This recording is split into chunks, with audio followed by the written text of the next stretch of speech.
Jamais le syndicalisme ne s'était battu jusque-là pour taxer le capital pour financer la Sécu.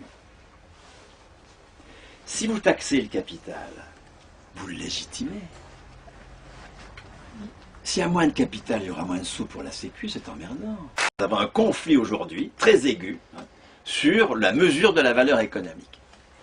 Très aigu, mais que nous sous-estimons, puisque nous croyons que tout est foutu, etc., que le capital a gagné, etc., etc. Nous sommes au début des 10 années d'austérité qui nous sont promises pour fonder sur notre travail les milliers de milliards d'euros qui ont été déversés à la pelle sur les actionnaires depuis 3 ans pour sauver ces salauds nécessaires. Puisqu'on ne manifeste pas contre le fait de sauver les salauds nécessaires. On n'a pas laissé crever les banques. On a eu peur que ce soit pire. Vous voyez, c'est ça le point. On dit c'est des salauds. Mais ce n'est pas des salauds. C'est des parasites tout à fait différents. Ils servent à rien. Dire c'est des salauds, c'est dire ils sont nécessaires et ils nous emmerdent. Oui, alors on va les taxer. Vous voyez la ronde intellectuelle dans laquelle on est. Vous allez vous retrouver comme ces salariés anglais qui ont manifesté contre les sanctions que Obama avait fait semblant de prendre contre British Petroleum lors de la marée noire dans le golfe du Mexique, parce que la bonne santé de la protection sociale anglaise dépend de la bonne santé du capital. Ils en sont là, les Anglais. C'est dramatique. Les Américains. On a envie de se mettre sur ce pied-là, en taxant le capital pour financer la Sécu. Taxer le capital, c'est légitimer la propriété lucrative. La propriété lucrative, c'est le fait d'avoir un patrimoine qu'on ne consomme pas pour en tirer un revenu. C'est ça la propriété lucrative. J'ai une maison que je n'habite pas et dont je tire un revenu. J'ai des outils que je n'utilise pas moi-même, c'est un salarié qui l'utilise, j'en tire un revenu. Ça, c'est de la... J'ai des actions que je ne boulotte pas, ou plutôt c'est des actions qui représentent de l'outil de travail que je n'utilise pas moi-même, et j'en tire un revenu. Ça, c'est la propriété lucrative, qui est forcément une ponction sur le travail d'autrui. La propriété lucrative est une institution capitaliste fondamentale. Et la propriété d'usage, c'est le fait d'être propriétaire de sa maison, de son outil de travail, mais sans ponctionner de la valeur créée par autrui. Épargner, ça n'est pas accumuler de la valeur, c'est accumuler des droits sur la valeur, produite au moment où on transforme l'épargne en monnaie. Bon. Donc un repreneur, un investisseur n'apporte jamais rien qu'il ne vienne de nous piquer. C'est quand même un beau nom, un repreneur, un type qui va vraiment tout nous prendre. Vous avez 250 milliards d'euros qui partent en fumée. L'affaire Woerth-Bettencourt nous donne un petit peu quelques informations sur la fumée en question. Pour assumer des engagements de long terme, il ne faut surtout pas de propriété lucrative. En matière de santé, c'est tout à fait évident. Comparer le système de santé des USA et les systèmes de santé européens. Le système de santé des USA n'est pas meilleur, que je sache, que le système de santé en Europe. C'est un système équivalent, peut-être un petit peu meilleur en Europe. Enfin bon. Or, les Américains dépensent 15% du PIB pour la santé. Nous, 10% en Europe. Pourquoi? Parce qu'on s'est débarrassé des compagnies d'assurance. On s'est débarrassé de la propriété lucrative. Encore qu'aujourd'hui, évidemment. Ben oui, mais ça, c'est les réformateurs. Ça, c'est les socialistes et l'UMP, le MEDEF et la CFDT. Taxer le capital, c'est légitimer la propriété lucrative. Alors qu'il s'agit de la supprimer en remplaçant le profit par une cotisation économique. Nous prouvons en matière de retraite, en matière de santé, qu'il n'y a pas besoin d'accumulation financière pour financer des dépenses aussi énormes. 500 milliards, si j'additionne la santé, la vieillesse, on est à 460 milliards, et puis on est à près de 600 milliards si on ajoute l'emploi, les allocations familiales, etc. Pour la santé, pour la vieillesse, heureusement que ce n'est pas mon employeur qui paye ma retraite ou mon opération du cœur.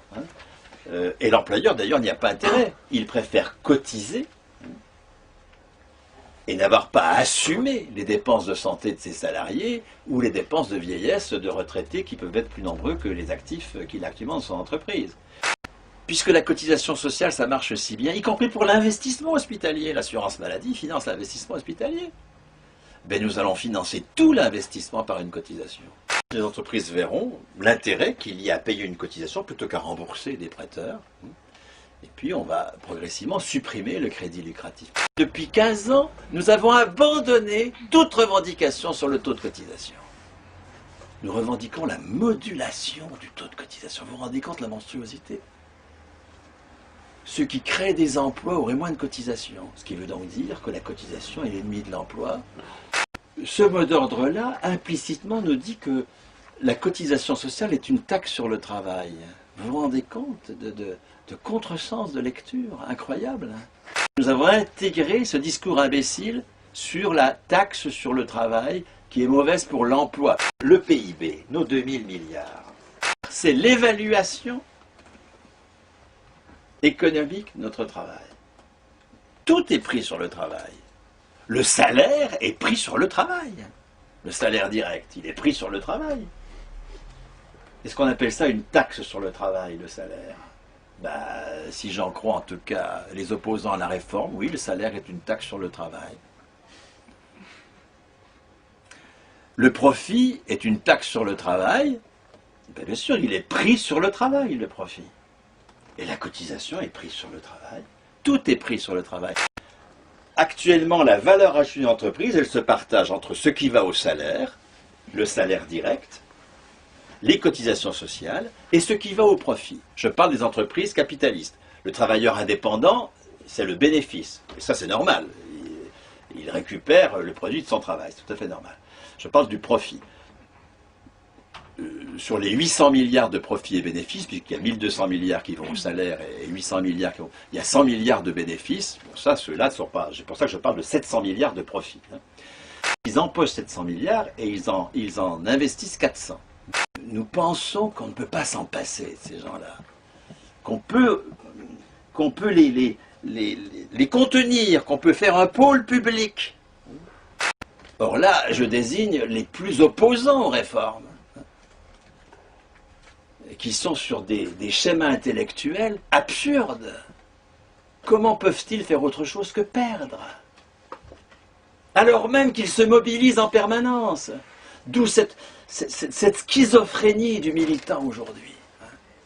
Extrêmement mobilisé et parfaitement désespéré. Sauf le temps où Mélenchon passe de 8 à 10%, bon, il y a un peu d'euphorie, mais tout ça, on sait très bien que ça va retomber. Et je suis Front de gauche, d'accord, je voterai Mélenchon, j'appelle à voter Mélenchon, d'accord, c'est clair. Vous ne me ferez tenir aucun propos, je sais pas quoi, anti-parti, anti-machin, je sais pas quoi, tout ça est aberrant. C'est encore pire que l'existant, qui est discutable, certes, mais enfin qui au moins existe. Mais ce n'est pas d'un pôle public que nous avons besoin. C'est pas ça qui est à la hauteur de ce que nous avons construit d'alternatif. Nous avons besoin de supprimer la propriété lucrative. Et nous le pouvons puisque nous le faisons déjà pour le quart du PIB. L'inégalité fondamentale dont nous crevons actuellement, c'est le fait que nous soyons des mineurs économiques sans aucune prise sur la définition de la valeur. Que nous ayons confié ça, ou que nous continuions à confier ça, ou que nous ayons une croyance tout à fait religieuse dans le fait qu'il faut des sujets économiques, des vrais, qui, eux, décident de la valeur parce qu'ils sont propriétaires lucratifs. Taxer le capital, c'est légitimer la propriété lucrative. L'impôt ne nous fait pas sortir du capitalisme. La cotisation sociale nous en fait sortir. Il faut passer à autre chose. Et nous le pouvons puisque nous avons tous les outils pour le faire. Se libérer de ses maîtres, ça ouvre effectivement un espace des possibles qui laisse un peu indécis. Oui. Est-ce que nous voulons faire le pas de nous libérer de nos maîtres? Voilà, c'est ça la question. Ensuite, ça va poser des tas de questions, des tas d'emmerdements et des tas de conflits. Ok, est-ce que nous voulons faire ce pas?